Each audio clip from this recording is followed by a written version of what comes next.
जी की जय। स्वामी राम देवानंद जी गुरु महाराज जी की जय।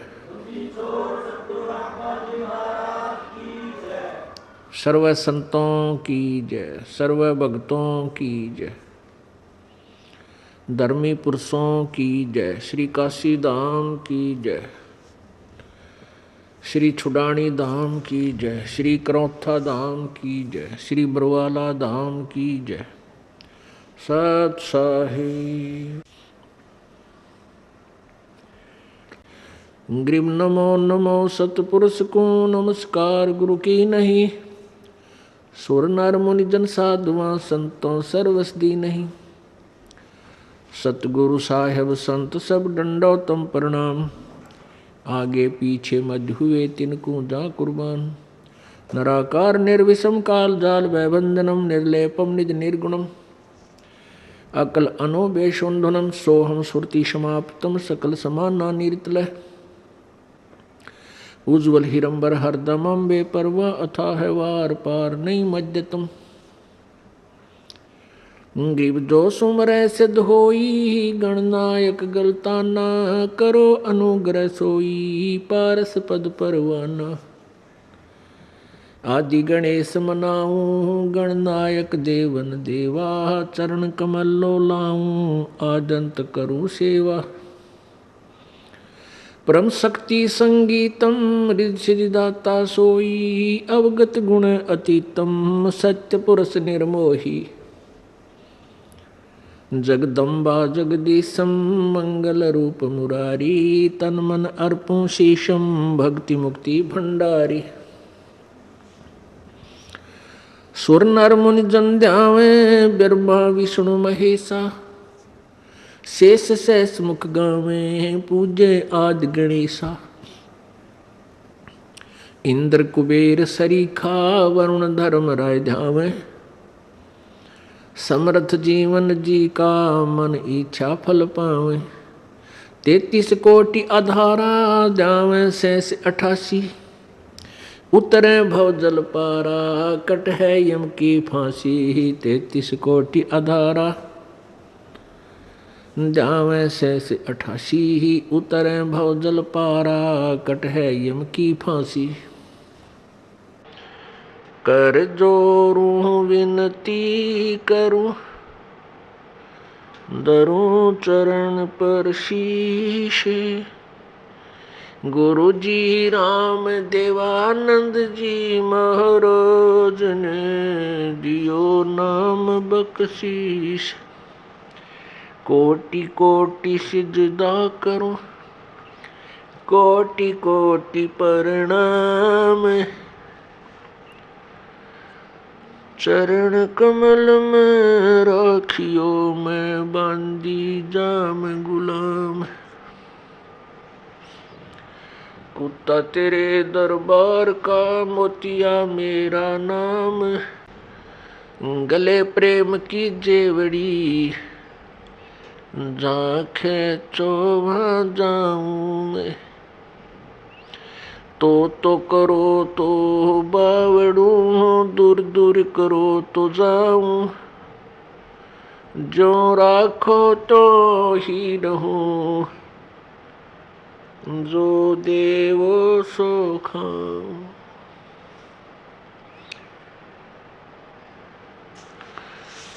जय इब के सतगुरु मिले सब दुख आँखों रो। चरणों ऊपर शीश धरूं कहूँ जो कहनी हो। कबीर साईं मिलेंगे पूछेंगे कुशलात। आदि अंत की सब कहूँ अपने दिल की बात। गुरु जी तुम ना भूलियो चाहे लाख लोग मिल जाही। हमसे तुमको बहुत है तुमसे हमको नहीं। कबीर तुमरे विसारे क्या बने, मैं किसकी शरण में जाऊं। शिव ब्रंच मुनि नारदा इनके हृदय न समाऊं। अब गुण किए तो बहुत किए, करत न मानी यार। बावे बंदा बख्श दियो, बावे गर्दन उतार। अब गुण मेरे बाप जी, बख्शो गरीब निवाज। जो मैं पूत कपूत हूँ, बोहड़े पिता को लाज। मैं अपराधी जन्म का, नक्शक बरे विकार। तुम दाता दुख भंजना, मेरी करो संवार।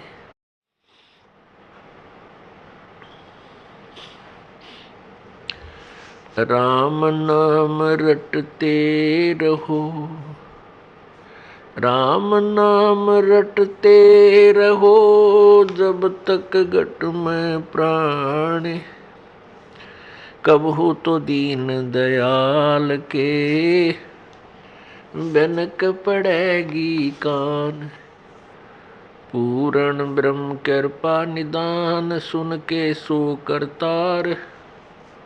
गरीब दास मुद दीन की, रखियो बहुत संभार। कबीर दुख में सुमरण सब करे, सुख में करे न कोई।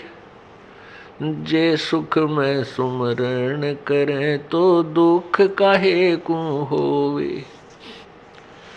कबीर सुख में सुमरण किया नहीं, दुख में करते याद। कहें कबीरता दास की, कौन सुने फरियाद।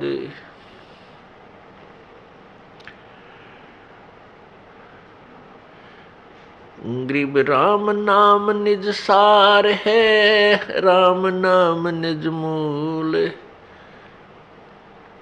राम नाम सौदा करो, राम नाम ना भूल।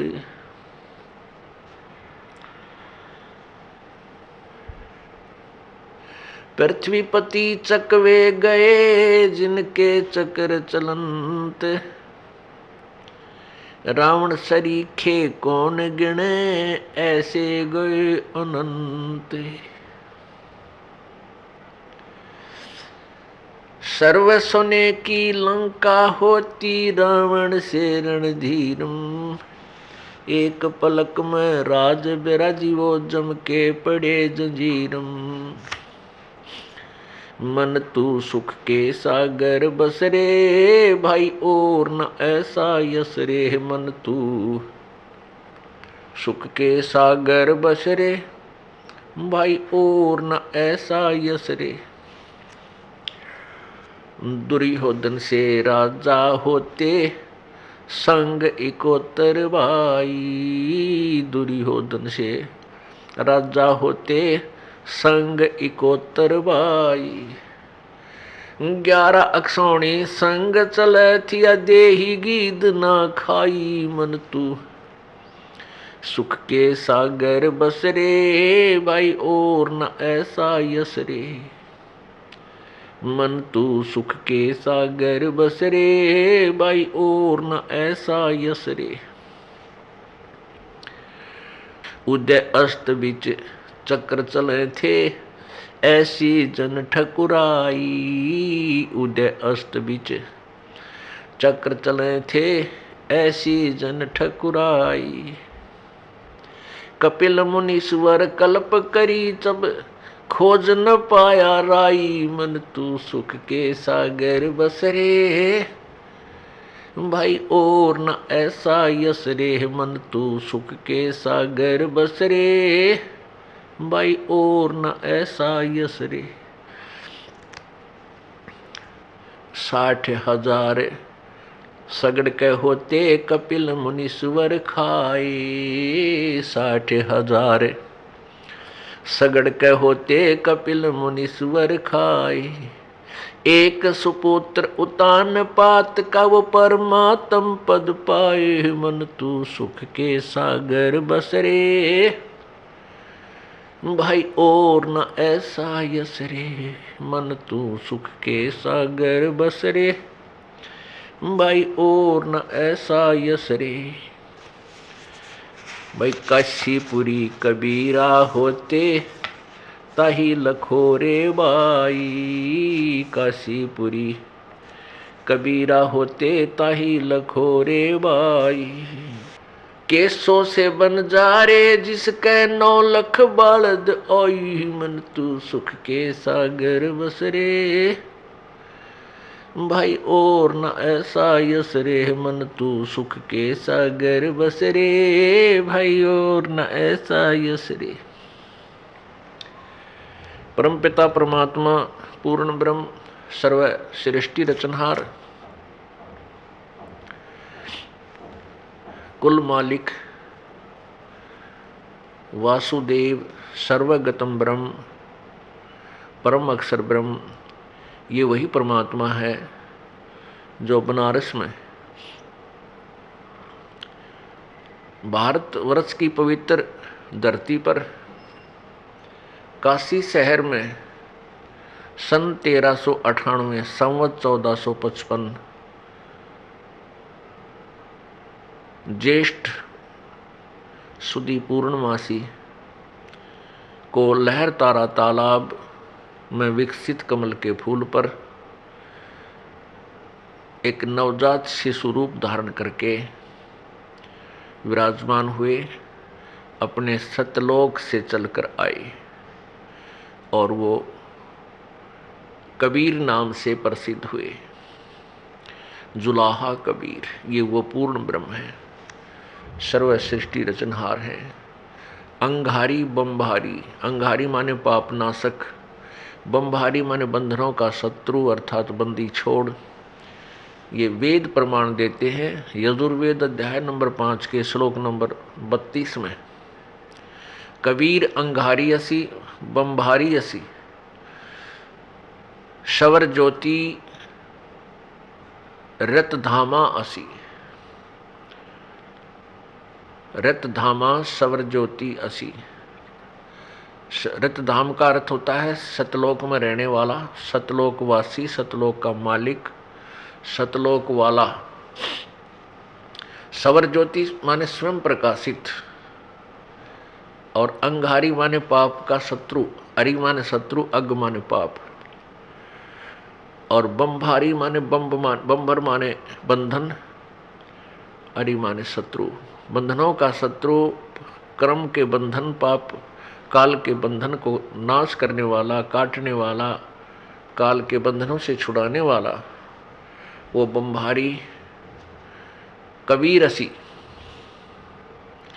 वो कबीर परमात्मा है। पुण्यात्माओं, हम कोई भी साधना करते हैं, पूजा करते हैं, उसका उद्देश्य यही होता है कि आत्मा का कल्याण हो।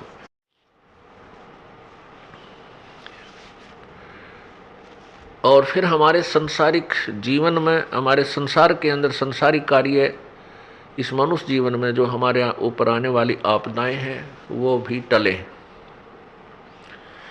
क्योंकि यहाँ आपदाओं पर आपदाएं आएंगी तो हम भक्ति नहीं कर सकते, आत्म कल्याण नहीं करवा सकते।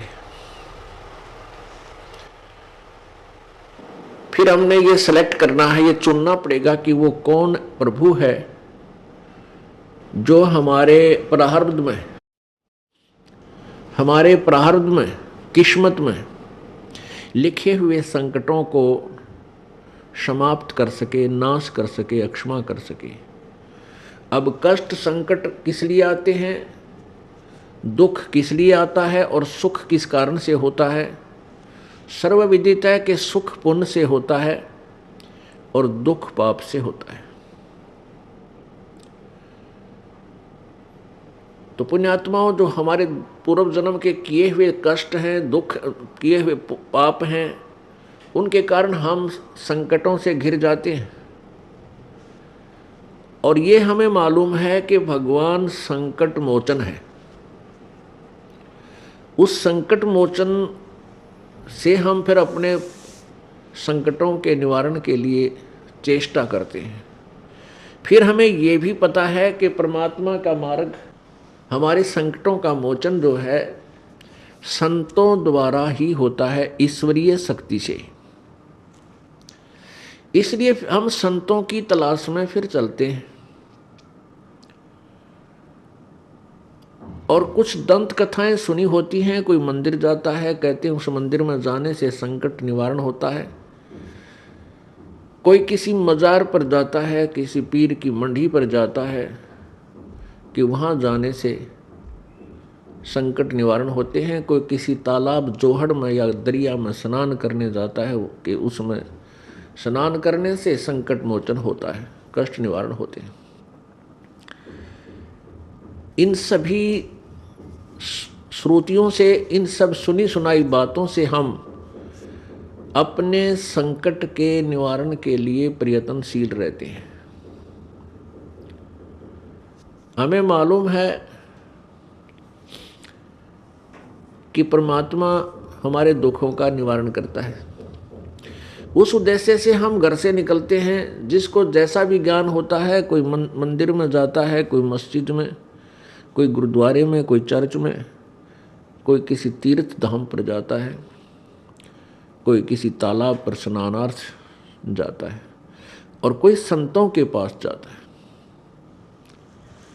वहाँ जाने के बाद फिर भी वो सुखी नहीं हो रहा।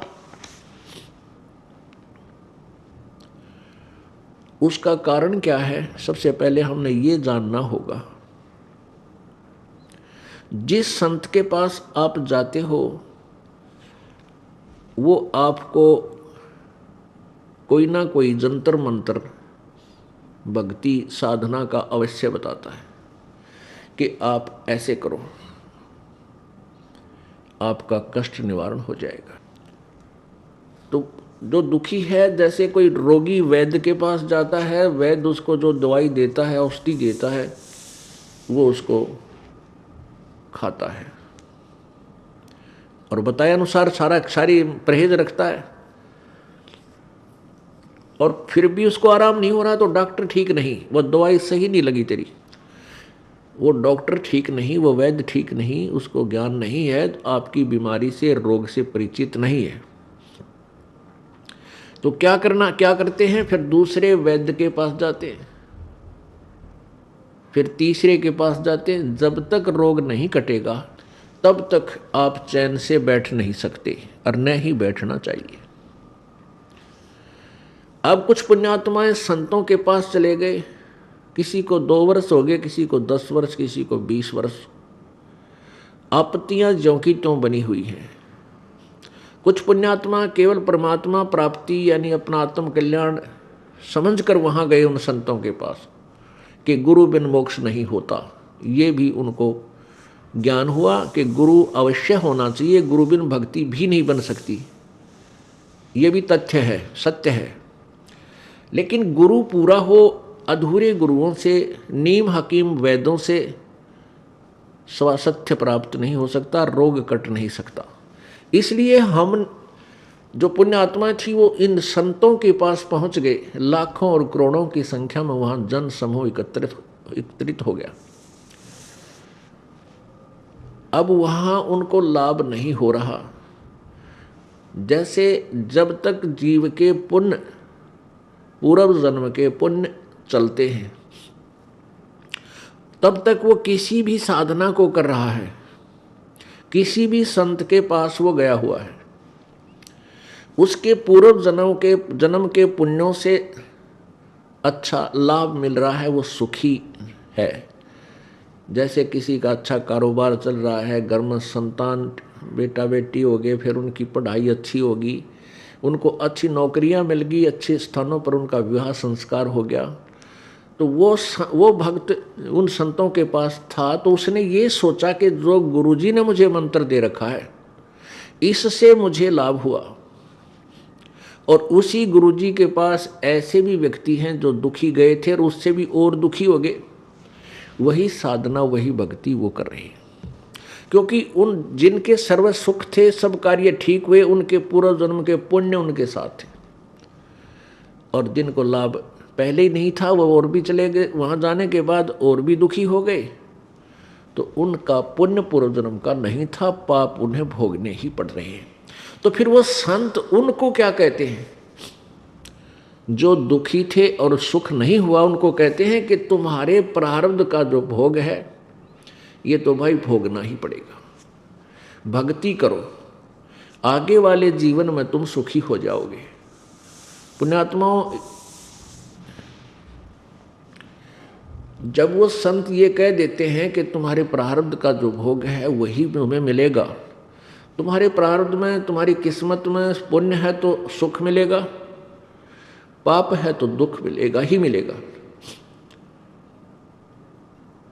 इससे सिद्ध हो जाता है कि उस संत के पास कोई भक्ति मार्ग नहीं है, उसके पास वो दवाई औषधि नहीं है, उस परम शक्ति का उससे योग नहीं है जो हमारे प्रारब्ध के पाप को नाश कर सके। और पाप नाश हुए बिना सुख नहीं हो सकता। जैसे किसी के पैर में कांटा लगा हो और कोई किसी के पास जाकर कहता है कि मेरे पैर में पीड़ा है, उसने बता दिया कि तेरे पैर में कांटा लगा हुआ है, गहरा चला गया है, ऊपर दिखाई नहीं दे रहा है, जिस कारण से तुझे पीड़ा है। अब वो व्यक्ति ये कहे कि तेरा कांटा तो निकल नहीं सकता, अब जूता पहन ले, आने वाले आगे तुझे कांटा नहीं लगेगा, फिर से कांटा नहीं लगेगा, जूते पहनो। पुण्यात्मा, जब तक कांटा नहीं निकलेगा तब तक जूता पहना नहीं जा सकता। उसका कांटा लगे पैर में, उसका प्रॉपर जो है समाधान क्या है कि पहले कांटा निकले और फिर वो जूता दिया जाए कि आगे जूता मत निकालना, नहीं कांटा फिर लग जाएगा। फिर वो इस डर से जूता कभी नहीं निकालेगा कि कहीं फिर कांटा ना लग जाए, क्योंकि वो बहुत पीड़ित हो चुका है। ऐसी जो पुण्यात्माएं यहाँ दुखी होकर आती हैं इस सच्चे दरबार में, कबीर परमात्मा के दरबार में, ये परमेश्वर कबीर जी का हॉस्पिटल है। दास यहाँ उन्होंने एक वैद्य डॉक्टर बना रखे हैं, आत्मा का उपचार करने वाला। तो पहले आपके प्रारब्ध में जो दुख है वो कष्ट रूपी कांटे को निकाला जाएगा। उस कष्ट रूपी कांटे को निकाल दिया जाएगा, फिर आपकी रुचि बनेगी परमात्मा की साधना करने में, और फिर आपको ऐसा ज्ञान दिया जाएगा कि फिर पाप मत करना, नहीं तो ऐसा ही संकट तेरे ऊपर फिर आ जाएगा, फिर आप कभी पाप नहीं कर सकते, क्योंकि आप पाप के कष्ट से परिचित हो चुके हो। फिर ये राम नाम का जूता आप कभी नहीं निकालोगे, यानी भक्ति का, परमात्मा के नाम को खंडित नहीं करोगे। कुछ प्राणी सुखी हैं और वो भी यहाँ आते हैं, उनको केवल आत्म कल्याण का ही उद्देश्य रखते हुए वो यहाँ आते हैं, उनको आत्म कल्याण का ही उद्देश्य होता है, उनको भी उपदेश दिया जाता है। लेकिन वो बहुत ही अच्छी पुण्यात्मा होगी तो मार्ग पर ठीक लग जाती है, नहीं तो कुछ, क्योंकि वो पहले सुखी है, फिर परमात्मा के चरणों में आने से उसको और सुख मिलता है, पुण्य पाप नाश हो जाते हैं, तो वो संकटों से परिचित नहीं होता। कुछ दिनों के बाद सत्संग में आना कुछ कम हो जाएगा और फिर कुछ ऐसे व्यक्तियों से उसका मेल मिलाप हो जाएगा, वो फिर भक्ति छोड़ देता है, वो चला जाता है। परमात्मा कहते हैं इतना सुख भी ना दे भगवान। कबीर भगवान जी अपनी अमृत वाणी में, अपनी मुख से उच्चारित उस अमर वाणी में अपने ही ऊपर वाणी बोलकर हमें समझा रहे हैं। क्या कहते हैं कि कबीर सुख के माथे सिला पड़ो, जो नाम हृदय से जाए, और बलिहारी उस दुख के जो पल पल नाम रटावे। परमेश्वर कहते हैं हे भगवान, इसे सुख का आग लगे जो आपसे दूर करे, और ऐसा कष्ट हमारे ऊपर रखना प्रभु, तेरी याद बनी रहे। बलिहारी उस दुख के जो भगवान याद दिवावे। तो पुण्यात्माओं, जो अच्छी आत्माएं थी, जो पिछले संस्कार से जिनके पास पुण्य थे, वो भी परमात्मा की तलाश में उन संतों के पास चले गए जो नकली साधना बताते हैं। और उनका सिद्धांत यही है कि किए हुए कर्म का भोग तो जीव को भोगना ही पड़ता है, भाग्य में परिवर्तन नहीं हो सकता। जब हम दुखी हैं और परमात्मा के साधना से पाप नाश नहीं होते, संकट निवारण नहीं होते, तो भक्ति की आवश्यकता समाप्त हो जाएगी, परमात्मा की आवश्यकता ही नहीं रहेगी। दुखी दुखी रहेगा, सुखी सुखी ही रहेगा, तो फिर भगवान की भक्ति की आवश्यकता ही नहीं है। इस कारण से उन नकली संतों और मनमुखी अपने सुनी सुनाई दंत कथाओं के आधार पर इन मंदिर मस्जिद गुरुद्वारों और चर्चों मंदिरों मड़ियों में मज़ारों पर तीर्थों पर स्नानार्थ या भक्तियार्थ जाने से लाभ कोई हुआ नहीं, भक्त जन नास्तिक हो गए। अब इतने नास्तिक हो गए कि भगवान की तरफ उनकी रुचि भी नहीं बनती, और संकट निवारण के लिए उन्होंने कौन सा प्रोसीजर अपना लिया। धनी बनने के लिए तो चोरी ठगी मिलावट रिश्वत शुरू कर दी, और संकट बुलाने के लिए गुट्टी सुट्टी शुरू कर दी, शराब पीनी या सुल्फा पीना या नशे की गोलियां खानी शुरू कर दी। तो उन अपराधी संतों के द्वारा समाज में कितना विष घोल दिया गया। जो परमात्मा से परिचित नहीं और संत पद पर विराजमान है, वो अपराधी प्राणी है, क्योंकि वो मनुष्य जीवन को बर्बाद करवा रहे हैं। मनुष्य जीवन की कोई कीमत नहीं, कोई भी कीमत नहीं, इतना अनमोल है। और जो ऐसे अनमोल धन को व्यर्थ करता है, वो कितना पापी होगा, कितना दोषी होगा, ये तो परमात्मा आगे अकाउंट लेगा, उसका लेखा लेगा। वहां पता चलेगा उस नकली गुरु को। गुरु का अर्थ होता है मार्गदर्शक। और किसी व्यक्ति ने अपने घर जाना है और किसी से वो मार्ग पूछ रहा है, और उस नालायक ने उसको उसके अपने घर के विपरीत दिशा बता दी, उसके घर के विपरीत मार्ग बता दिया। उसने विश्वास किया, यात्री ने, उस नालायक की बातों पर, और दूसरी दिशा पकड़ कर उधर को चल दिया। तो कितना पाप लगा उसको, सारा दिन व्यर्थ हुआ, उल्टी दिशा में सफर किया। ऐसे ही ये जो मार्गदर्शक संत हैं, जो वेदों और गीता जी तथा सदग्रंथों से परिचित नहीं और संत बन बैठे, ये पिछले जन्म के पुण्यकर्मी प्राणी थे। ये जो संत पद पर हैं, गुरु पद पर हैं, ये कौन थे? ये भक्ति की चाह में घर से निकले, आत्म कल्याण के लिए घर से निकले। आगे इनको नकली संत मिल गए, वो नकली गुरु मिल गए। उन नकली गुरुओं में, क्योंकि वो अच्छी आत्माएं थी, उन गुरुओं के साथ उनका एक नेक नाता भी बन गया, और उनकी पिछले पुण्य कर्मों के कारण उनका स्वभाव भी अच्छा, उनकी लगन भी अच्छी देख करके किसी को तो उत्तराधिकारी बना दिया, किसी को प्रचारक बना दिया उस अज्ञान का। वो भोली आत्मा फिर आगे दुनिया को गुमराह करने लग गए, अपना कल्याण तब भूल गए, औरों का कल्याण में लग गए, जबकि स्वयं ज्ञान नहीं। और पूरी पृथ्वी पर अब यही व्यवस्था बनी हुई है, किसी भी संत के पास यथार्थ ज्ञान नहीं, और सभी गुरु बने हुए हैं। गुरु का अर्थ होता है मार्गदर्शक, यथार्थ ज्ञान देने वाले। तो पुण्यात्माओं, वो महादोषी हैं, और आप जी का जीवन बर्बाद हो रहा है। अब वहाँ जो 10, 15, 20 वर्ष से लगे हुए थे उन संतों, नकली संतों के पास, उनकी पुण्य कमाई जो थी वो समाप्त हुई। अब उनकी दुर्गति शुरू होगी। उन पंथों में दुखी हुए प्राणी अब यहाँ आ रहे हैं, अपनी गाथा बता रहे हैं कि मेरे पास सब सुख था, अच्छा व्यवसाय था, खूब दान करते थे, वहाँ सेवा भी करते थे, महीने में जाते थे, हफ्ते में जाते थे, और सब कुछ लुट गया। मानसिक परेशानी होगी, घर में भी कष्ट, भूत बोलने लाग गए, ओ तेरा गजब भाई। अब पुण्यात्माओं, वो अच्छा समय उन नालायक संतों ने बर्बाद करवा दिया। पहले तो जो उनको सुख था 10, 5, 20 वर्ष तो इसलिए रुके रहे कि हमारे घर में सुख हो रहा है, और वो हो रहा था उनके पिछले पुण्य से। जब वो पुण्य खत्म हो गए तो पाप का दौर शुरू हुआ। पाप का दौर शुरू हुआ तो उन संतों के पास समाधान नहीं कि वो प्रारब्ध में यानी किस्मत में आए संकट को वो निवारण करते। अब फिर वो उनकी थ्योरी, उनका सिद्धांत सुनकर के कर्म तो भोगना ही पड़ता है, इसलिए फिर कुछ दिन वहीं पड़े रहते हैं कि भी यूँ कहते हैं कर्म का दंड तो भोगना ही पड़ता है, इसलिए कोई बात नहीं, ये भी भोगेंगे।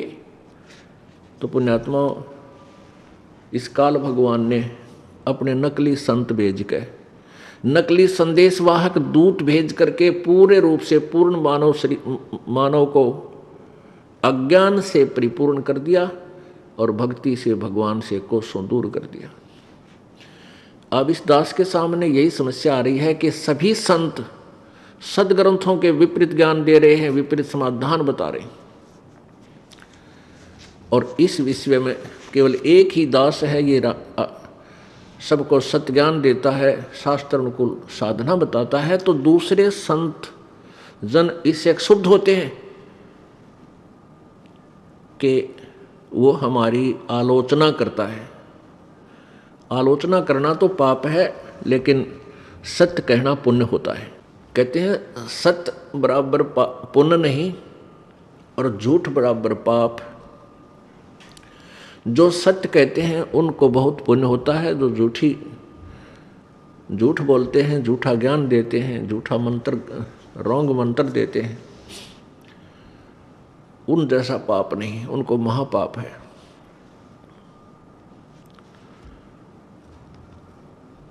बहुत ही पिछले पुण्य कर्मों से मानव शरीर प्राप्त होता है। मानुष जन्म पाएकर जो नहीं रटे हरि नाम, और जैसे कुआं जल बिना फिर बनवाया क्या काम। अब पुण्यात्माओं, मानुष जन्म पाकर जो परमात्मा की भक्ति नहीं करते, उनके विषय में बताया है कि वो तो ऐसे हैं जैसे जल रहित कूप। जिस कुएं में, जिस वेल में जल ना हो और खूब बढ़िया बना रखा हो, ऊपर सुंदर उसके चित्रकारी कर रखी हो, बढ़िया प्लस्टर्ड भी कर रखा हो, पक्का बना रखा हो, उसका नाम कुआं अवश्य है, लेकिन गुण कुएं के नहीं है। ऐसे ही जो मानव शरीर पा करके परमात्मा की भक्ति नहीं कर रहे, वो नाम मानव अवश्य है, लेकिन गुण मानव के नहीं है।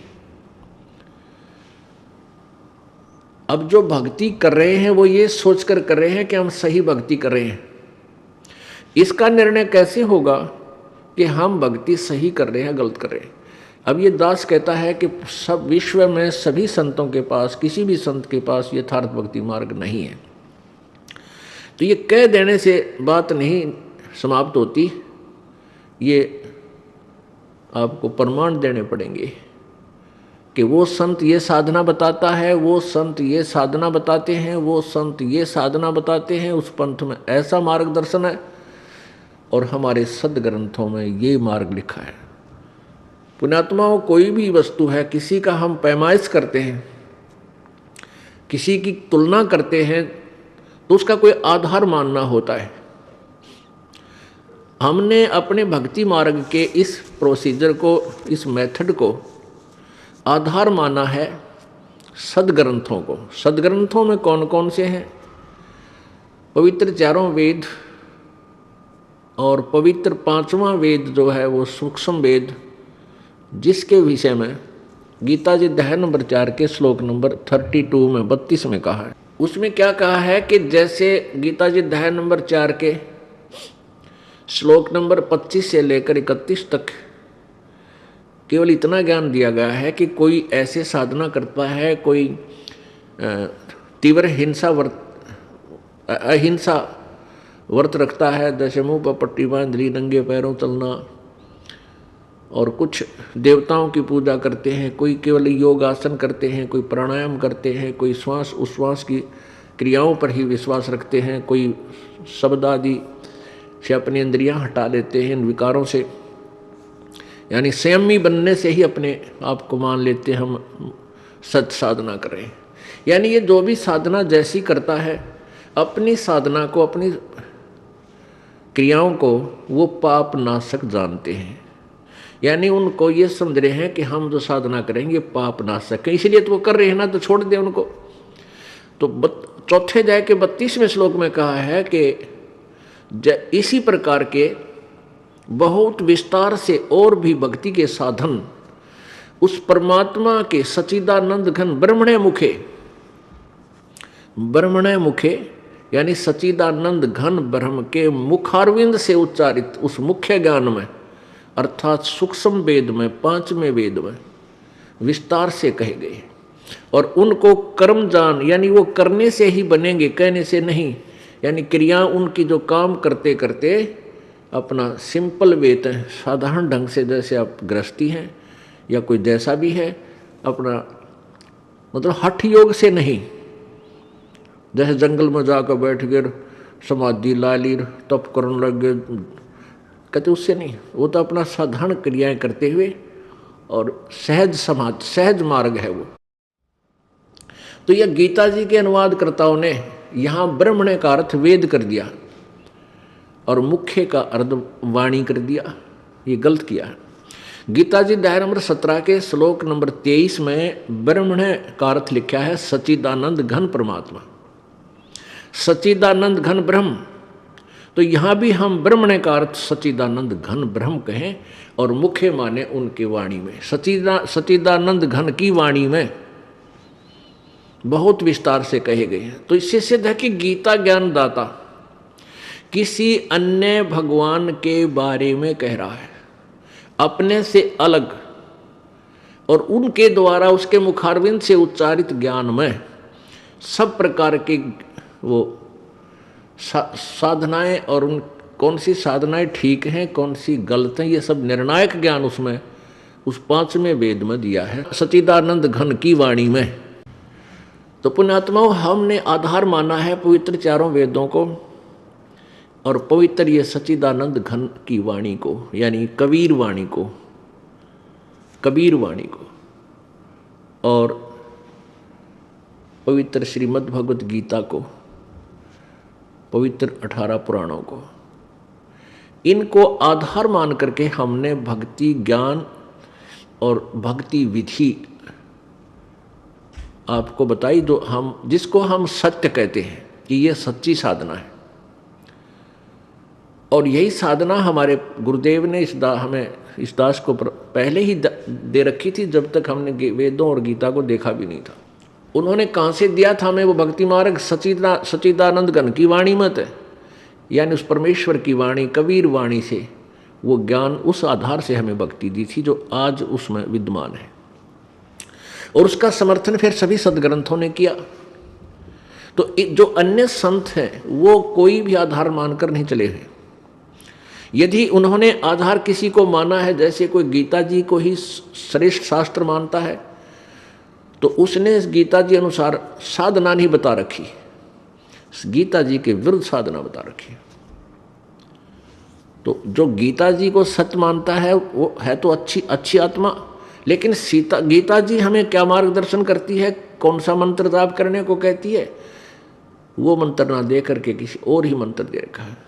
जैसे पवित्र गीता जी अध्याय नंबर 8 के श्लोक नंबर 13 में गीता ज्ञान दाता कहता है कि मेरा तो एक ओम, एक अक्षर, यह एक मंत्र है। ओम इति एकाक्षरम ब्रह्म व्यवहारन माम अनुसमरण ये प्रयाति तजंदेहम स याति परमाम गतिम। ये तो है संस्कृत इसकी।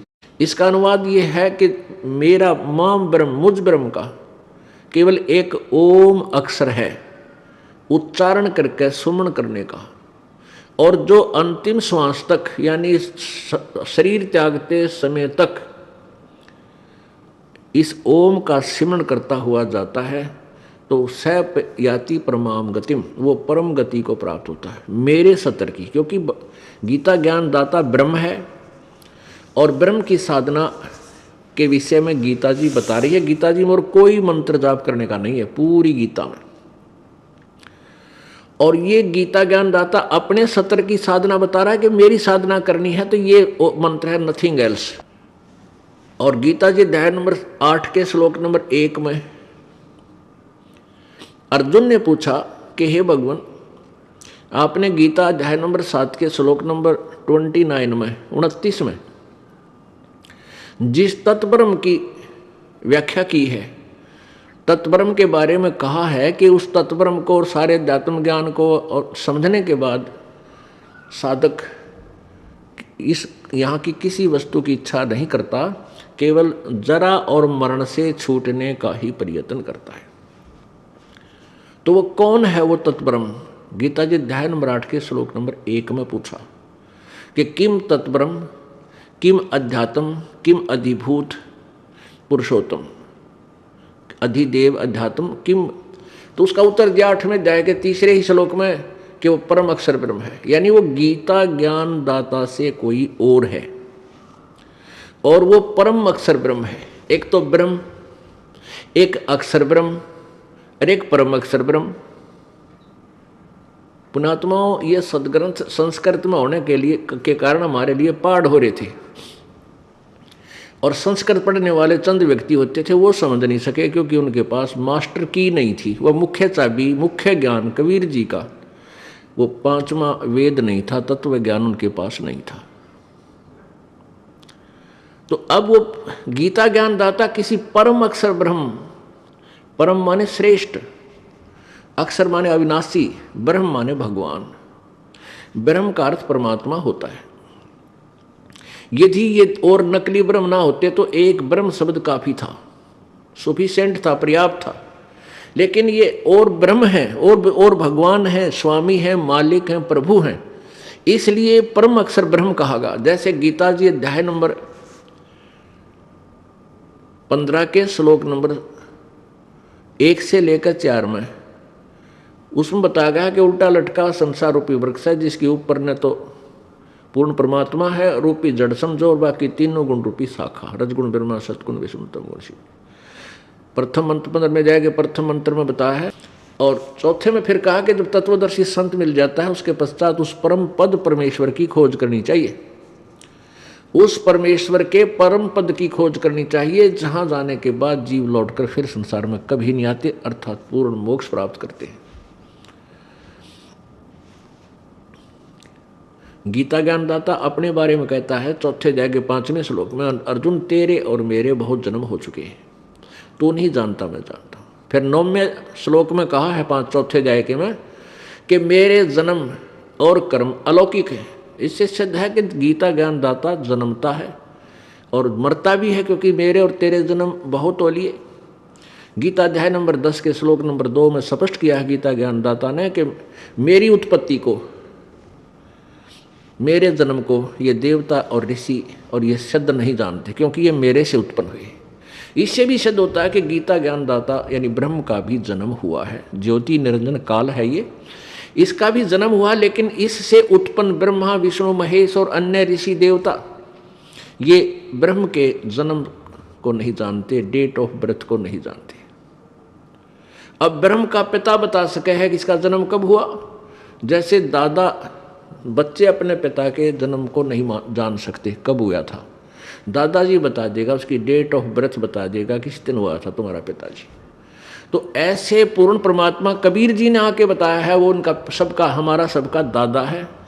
इन ब्रह्मा विष्णु महेश का दादा है वो, और काल का पिता है। वैसे तो दूसरी संज्ञा में हम जब जाएंगे आत्म रूप में सतलोक पहुंचेंगे तो सीधे वो हमारे पिता ही हैं। ये ज्योति निरंजन भी उसी का बेटा है, हम भी उसी के बेटे। लेकिन इसने यहाँ आकर के हमारा अपना नाता चेंज कर दिया, इसने सारी व्यवस्था बदल ली। तो यहाँ हम इस दृष्टिकोण से बता रहे हैं कि पूर्ण परमात्मा कबीर जी, सत्य पुरुष परम अक्षर ब्रह्म, ये ब्रह्मा विष्णु महेश का दादा है और काल का फादर है। तो कहने का भाव ये है कि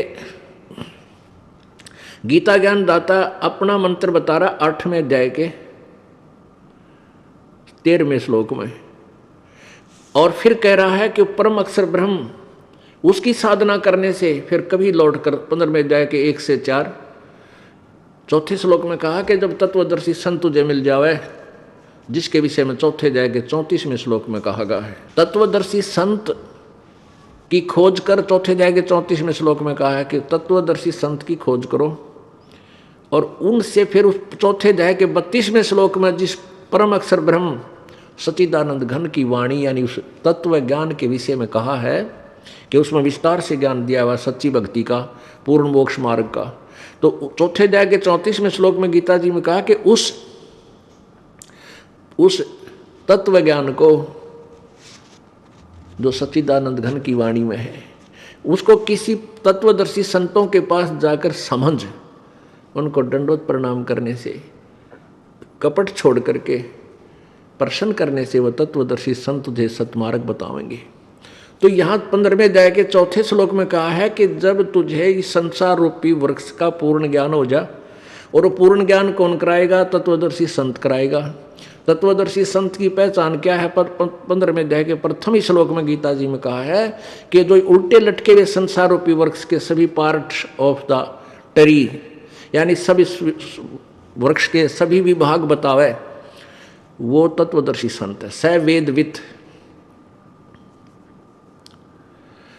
अब 15वें अध्याय के चौथे श्लोक में फिर निर्णय दिया है कि जब तत्वदर्शी संत मिल जा तो अज्ञान रूपी गुत्थी को इस तत्व ज्ञान रूपी शस्त्र से काट गए, उसके पश्चात उस परमेश्वर के, पूर्ण परमात्मा के, परम अक्षर ब्रह्म के उस परम पद की खोज करनी चाहिए। यानी वो साधना उसी बताए अनुसार करनी चाहिए तत्वदर्शी संत के आधार से। फिर जहाँ जाने के बाद कभी जन्म मृत्यु साधक की नहीं होती। तो वो परमात्मा जिसने सारी ब्रह्मांडों की रचना की है, वो गीता ज्ञान दाता से कोई और के बारे में बताया जा रहा है, और गीता ज्ञान दाता कहता मैं भी उसी की शरण हूँ, मैं उसकी शरण हूँ। इस प्रकार उसी की साधना करनी चाहिए। गीता जी अध्याय नंबर 18 के श्लोक नंबर 62 में कहा कि अर्जुन तू सर्वभाव से उस परमेश्वर की शरण में जा जिसकी कृपा से तू परम शांति और सनातन परम धाम यानी सदा रहने वाले उस लोक को प्राप्त करेगा, शाश्वतम स्थानम। इससे भी सिद्ध हो गया कि गीता ज्ञान दाता से कोई और परमात्मा है, उसकी साधना से पूर्ण मोक्ष प्राप्त होता है, जन्म मृत्यु सदा के लिए समाप्त हो सकती है। और गीता में लिखी हुई विधि से भी जन्म मृत्यु यानी पूर्ण मोक्ष प्राप्त नहीं होता। लेकिन अन्य जो साधनाएं उस गीता से भी नीचे की अलग से कोई मंत्र दिए जाते हैं वो यूजलेस है, वो तो कति यूजलेस है। और गीता ज्ञान दाता के अनुसार साधना करने से ब्रह्म ओम की साधना, ओम नाम का जाप करने से ब्रह्म लोक प्राप्त होता है। ब्रह्मलोक में गए प्राणी काफी वर्षों तक, बहुत वर्षों तक स्वर्ग में रह जाते हैं अपना पुण्य के आधार पर, भक्ति की कमाई के आधार से। और वो पुण्य समाप्त होने पर फिर दोबारा ब्रह्मलोक में गए हुए भी प्राणी फिर जन्म मृत्यु में आते हैं। गीता प्रमाण है, गीता जी अध्याय नंबर 8 के श्लोक नंबर 16 में उसमें कहा कि ब्रह्मलोक पर्यंत सभी लोग पुनरावर्ती में हैं, सभी लोग यानी जो ब्रह्मलोक की साधना करके ब्रह्मलोक में चले गए ओम नाम के जाप से, तो वो भी पुनर् आएंगे, जन्म मृत्यु होगी। और ये लोक नाशवान है, इनका भी पुनर्वर्ती होगी, इनका भी, ये भी डिस्ट्रॉय होंगे और फिर दोबारा कंस्ट्रक्शन होती रहेगी। फिर बताया है कि 18वें अध्याय के 62वें श्लोक में कहा है कि उस सर्वभाव से उस परमेश्वर की शरण में जा जिसकी कृपा से तू परम शांति और सनातन परम धाम को प्राप्त होगा, उस स्थान पर चला जाएगा जो कभी नाश में नहीं आता, जिसकी पुनरावृत्ति कभी नहीं होती। अब गीता परम अक्षर ब्रह्म की डिफाइन कर रहे हैं। परम अक्षर ब्रह्म क्यों कहा? गीता जी अध्याय नंबर 8 के श्लोक नंबर 3 में ब्रह्म गीता बोल रहा है श्री कृष्ण में प्रवेश करके, ये काल है, ज्योति निरंजन है। गीता जी अध्याय नंबर 11 के श्लोक नंबर 32 में ये स्वयं कहता है मैं काल हूँ अर्जुन, सबको खाने के लिए, नष्ट करने के लिए अपरिवर्त हुआ हूँ।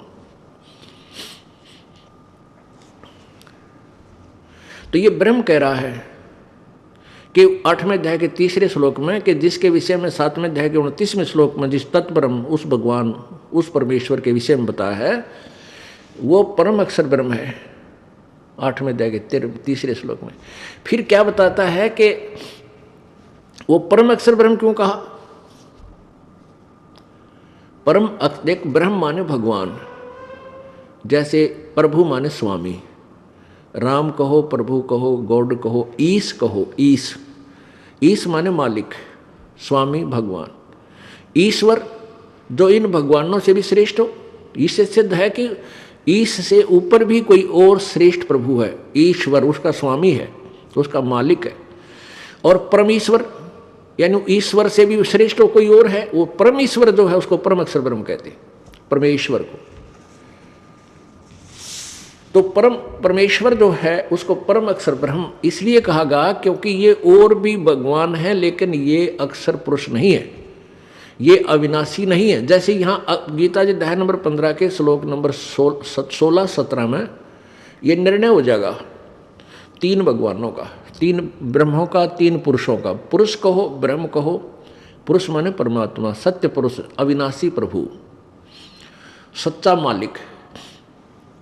जैसे हम सच साहिब कहते हैं, हे सच्चे मालिक। जैसे हम दुखी हो जाते, अन्य पूजाएं भी करते थे, धन्यों कहा करते हे सच्चे मालिक तो ही सुनिए। तो हम जिनकी पूजा करते थे वो सच्चे नहीं थे, हमने इसलिए सच्चा मालिक याद आया। तो सत्य साहिब का अर्थ होता सच्चे मालिक, हे सच्चा मालिक। वही सच्चा साहिब है, वही सच्चा भगवान है, वही सुखदाई, इसलिए सच साहिब बोलते हैं। तो यहाँ जैसे 3 मालिक, 3 प्रभु, 3 राम, 3 पुरुष पर अब प्रमाणित होंगे न्यारे न्यारे। गीता जी अध्याय नंबर 15 के श्लोक नंबर 16 में कहा है कि इस संसार में 2 पुरुष हैं जो वेल नोन है।